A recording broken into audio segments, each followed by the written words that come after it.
Je suis très heureux d'être là. Pour le Mali, pour ma famille. Et passer 6 mois dans les conditions que vous savez. Sous un climat les plus austères. Dans des conditions de vie très difficiles, vous le savez, dans le Grand Sahara.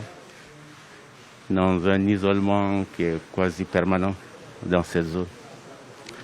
Mais je dois avouer que je n'ai subi aucune violence, ni physique, ni verbale. Mais aujourd'hui, le propos, c'est pour remercier. Remercier les nouvelles autorités maliennes, elles ont changé pendant mon absence. Le président et le vice-président ont été investis le 25 septembre. Dès le 26 septembre, j'ai été faire une vidéo à la demande de mes ravisseurs pour donner signe de vie. Ça veut dire donc que le président a été efficace, a réagi très rapidement et a été diligent. Je tenais donc à le remercier pour ça. Et dès le lundi 5 octobre, nous avons été informés que nous sommes libres. Bien sûr, aujourd'hui c'est jeudi. Il y a des délais liés au protocole, à la sécurité, pour préserver la vie des otages. C'est ce qui fait qu'ils ne sont pas venus plus tôt. Je tiens donc à remercier très sincèrement toutes les autorités maliennes. Je tiens à remercier les chefs d'État de la CEDEAO. Vous savez, ils étaient là le 23 juillet. Ils ont eu l'amabilité de recevoir mon épouse. Je sais que chacun d'eux a fait ce qu'il a pu pour qu'aujourd'hui soit. Remercier les peuples de ces pays.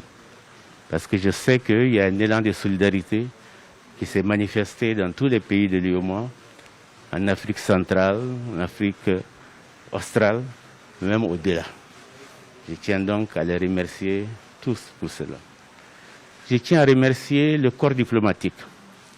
Je sais que dans l'ombre, ils ont tous bien travaillé, que ce soit ceux des organisations internationales comme l'ONU, de l'Union africaine, de l'Union européenne, de la CEDEAO. Et je pense que tous méritent aujourd'hui notre respect et notre salutation.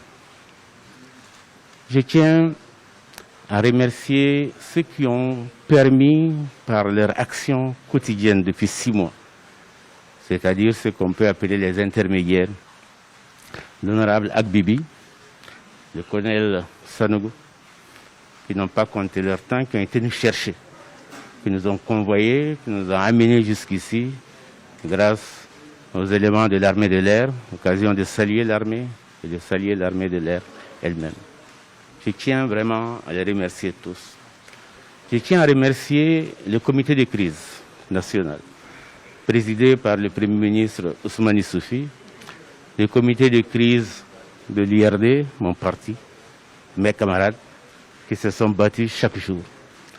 Remercier les associations, les collectifs, dont Mokhtar Sy est le porte-parole. Remercier tous pour leur action quotidienne. Mais ce que je veux dire que le plus important, c'est remercier l'ensemble du peuple malien pour sa mobilisation. Vous savez, le Mali est un grand pays. Le Mali est un vieux pays. Le Mali est un pays d'histoire, un pays de culture. Mais surtout, le Mali est un pays à l'humanisme grand. Les Maliens sont profondément humains. Et chaque fois que l'adversité touche un Malien, tous les Maliens se mobilisent pour l'aider. Je peux dire aujourd'hui que je suis très fier d'être Malien.